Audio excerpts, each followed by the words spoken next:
Hey Cancers, welcome to Vivid Vibration. I hope everyone is doing well. Y'all, I am so shaky. I was driving home from work and I hit black ice, and thankfully I am trained in the art of driving in winter weather, and I didn't, like overcorrect, but I just like slid down the highway and like cars were trying to dodge me and I'm like, oh fuck.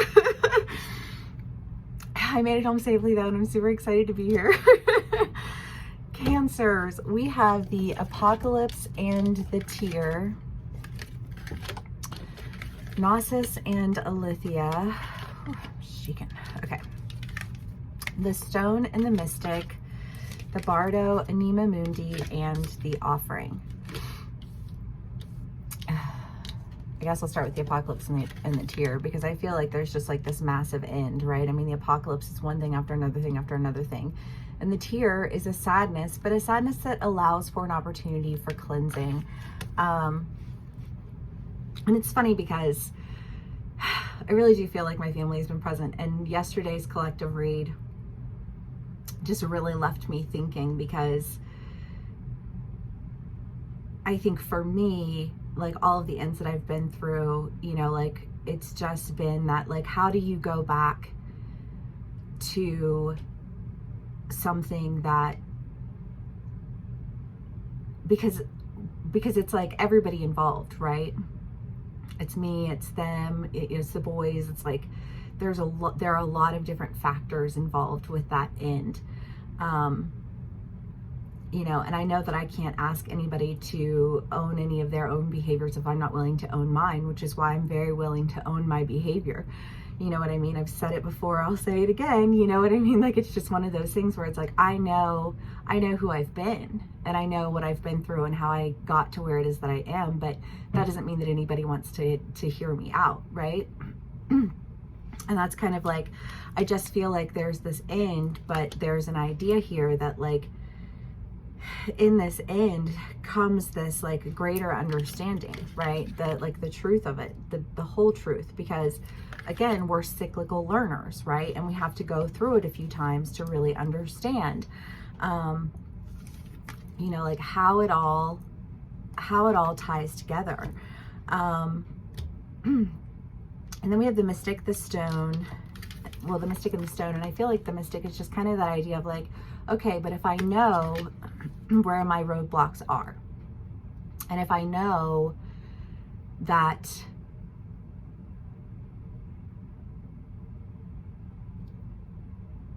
a hurdle that I am needing to overcome is one that is also, because like if you have somebody who won't speak to you, which is why I'm glad you're here, at least you're hearing me out, but if you have somebody who won't speak to you, it's hard for you to move past that, right? How do you demonstrate change to people when, like, it's like, well, the me that I was, but like, how do I show you the me that I've become? And I feel like that Mystic is just kind of that, like, the inner knowing of like, kind of like looking in between it all and seeing things, like sometimes it's just like you got to blur your vision a little bit before you can really see things clearly. And I feel like there's an idea here of blurring your vision, like after an end, so that you can really start to see things more clearly, so that you can see what it is that you're anchored in, and the truth behind the confusion of how we move as individuals and as a collective when we come up against walls, right? And I feel like that's what the energy of this read is, Cancer, because in the end, I feel like there is an offer, which means that there's a conclusion, right? Well, maybe not a conclusion to the story, but a conclusion to, like an idea of like how to move past walls, right? How do we overcome those? Oh, Cancers. Okay, let's see what else we can get here.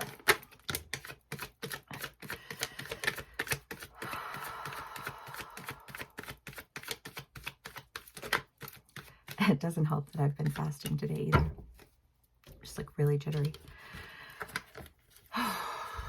Four of Pentacles, Three of Pentacles, and the Four of Cups. How do you move past it, right? How do you understand overcoming manipulation? So I'm going to share like my story. Obviously, these are general reads, so take what resonates and how it resonates. But I feel like it's a story that, you know, like if you can relate to it. But, you know, for me, part of the reason I'm so great at sales is because like I don't always take no for an answer. You know what I mean? Like you can say no to me 10 different ways before I'm like, okay, well, I guess you're officially a no. You know what I mean? But you're going to have to say it 10 different ways first. You know, and that's a fantastic trait that I have. But it hasn't always been a well tamed trait, right? Because there's a time and a place for everything. And know your audience, right? These are also very big things in sales. And so I feel like for me, it was always that I never recognized my audience, and I never really recognized like what it was that I was pitching in conjunction with my audience, right? So say it's my, you know, like it's my ex and their family, and they, you know, in their minds want to say, well, you don't know how to take no for an answer. Okay, well, how do I, you know, like come back with that? Because anything that I do then moving forward is, well, like I'm literally stuck, because for you to say that any attempt that I make is to say that I'm just trying to manipulate a situation isn't really fair to the reality of the situation, that I miss my children, and I know that my children miss me, and that if anybody in this, like anybody in our scenario cares about the well-being of the children, then there should be at least an open forum for conversation, right? If you want the best result, you have to have an open forum of conversation. How do you have an open forum of conversation when you are approached by somebody who literally says, if you open your mouth, then everything that you say is this? So I have to go back and I have to review, you know, like in what instances was this an issue? And in what instances was I genuinely trying to overcome a hurdle that was set in my way that was not an okay hurdle? Like that's not okay. You know what I mean? So I have to go back and I have to be able to present an argument to say, okay, well, I can tell you why this isn't okay, and why this isn't okay, and why this isn't okay. Whether or not they choose to hear that, or they choose to refuse to acknowledge their behavior in the same way that I'm willing to acknowledge mine, is up to them. And then from there, sometimes I just have to say, okay, well, I'm going to hope and pray that when my children reach a certain age, whatever age it is for them individually, that they will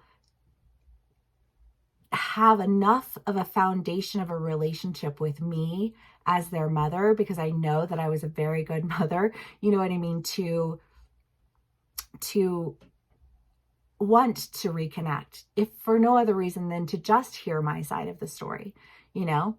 And I don't know if that'll ever happen, and I don't have any control over that, but in acknowledging the fact that I don't have any control over it, it does allow for me an opportunity to kind of release the burden of always having to try to like I have to do this, I have to do this. It's like, no, you know, like I have to acknowledge it for what it is and understand, you know, like an opposing argument, whether I agree with it or not, because I don't, you know what I mean?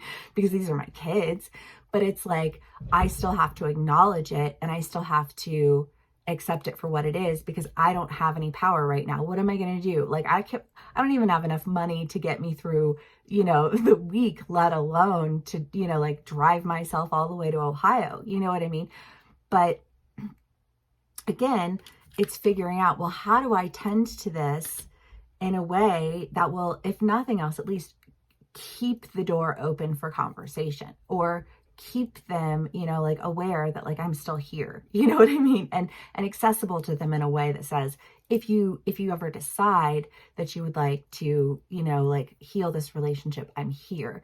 But that is my relationship and my concern with them. And that really ultimately doesn't have anything to do with their dad, because they're teenage boys. They're going to be adults soon. You know, I mean, Alexander is an adult. So it's like, you know, at some point in time, they will have the ability to do it. And the McCartneys and I can part ways and never speak again. You know what I mean? And if I have to bide my time until then I bide my time until then. And I make sure that I continue to develop myself and that I continue to work on being the best version of myself so that when they do show up, I'm not over here crying victim and, oh, I can't believe this happened and all the things that we lost, because it's not about what we lost. It's about what we can still do. You know what I mean? And it's just kind of like, I feel like this resonates with you all in the sense that there's been a massive end. There's been a hurdle that you've been faced with that is a full-on wall. And it's, you know, like, can you overcome it? Not necessarily, because that wall is out of your control, and the circumstances involving it are also out of your control, and you can acknowledge them for what they are. And you can continue moving forward in a positive direction in the hopes that something will, you know, come of it that allows for an opportunity to really take care of it. But again, that's about me, right? That's about me opening that door of conversation and then acknowledging and honoring the fact that if nobody wants to talk to me, that's fine. They don't have to talk to me, but I'm going to continue to be the very best version of myself so that should they decide to, when they come to me, they're coming to the best version of me so that our relationship can be the best relationship possible, so that the healing that we bring to it can come quickly. You know what I mean?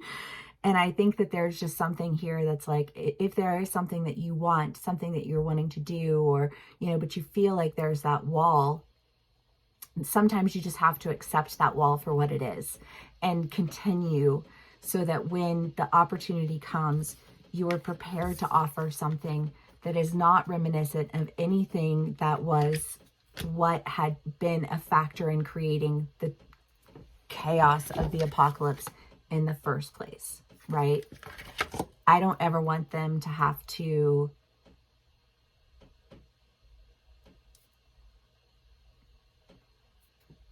you don't want that to happen again, right?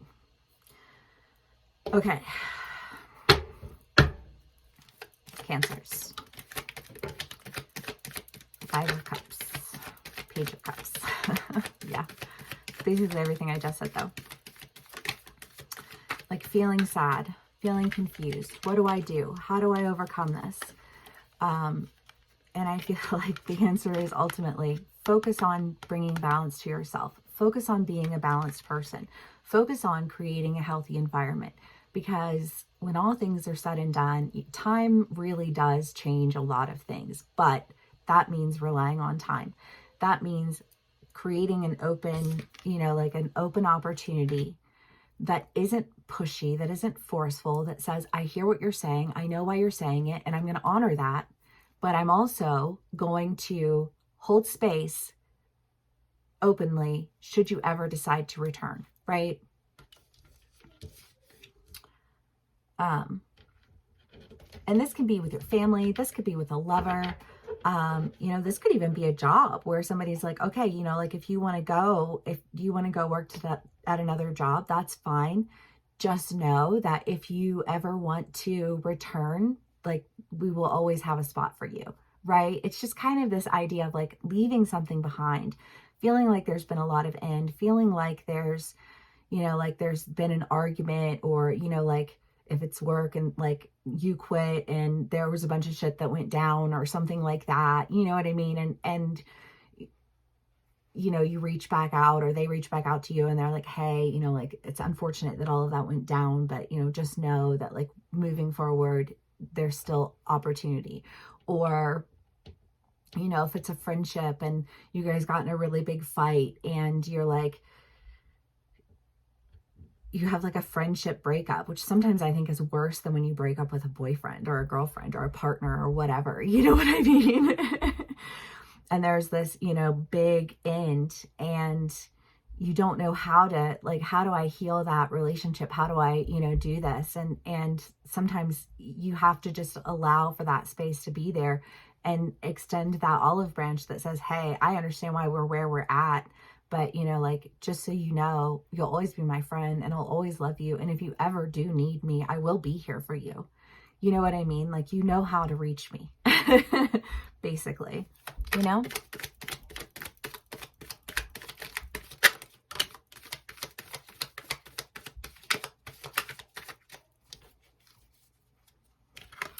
The Sun and Ace of Pentacles. Well, I do really think that this offers you an opportunity to, I think, step into a new opportunity, because I don't get the feeling that you're stepping into the old opportunity, not right now, you know.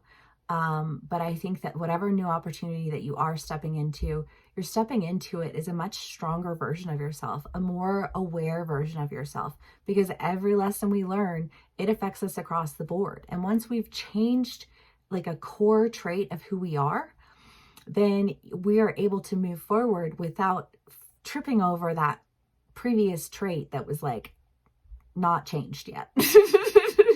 You know what I mean? And I feel like even though there's a lot, this is a heavy read. It's a heavy read that comes with a sense of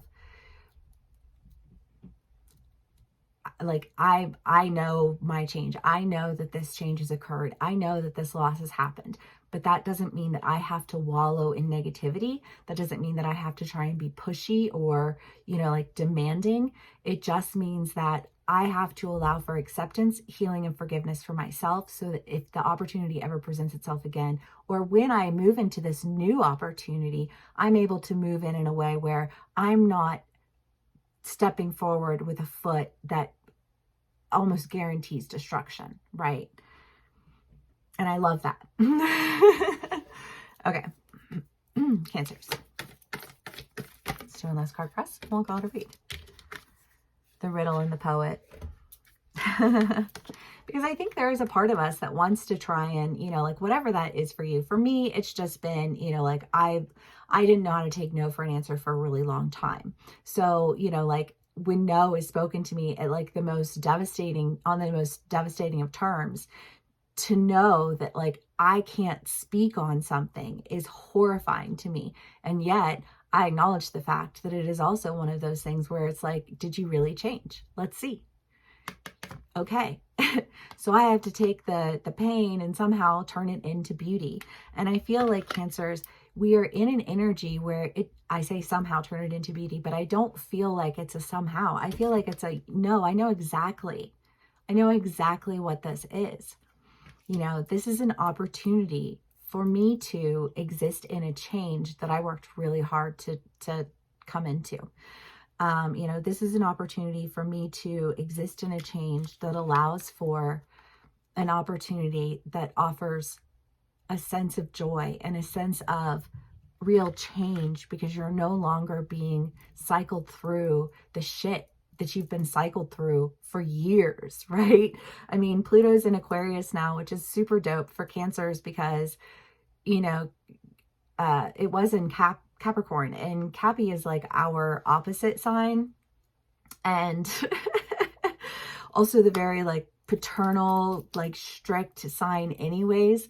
You know, so like that's a relief for us for sure. Because it doesn't feel like we're facing that sense of oppression that we were facing previously. And I love that. I hope this resonates with y'all. Thank you for bearing with me while I just gabbed away. If it does, please give me a like, share, and subscribe, and I will see y'all again soon. Bye.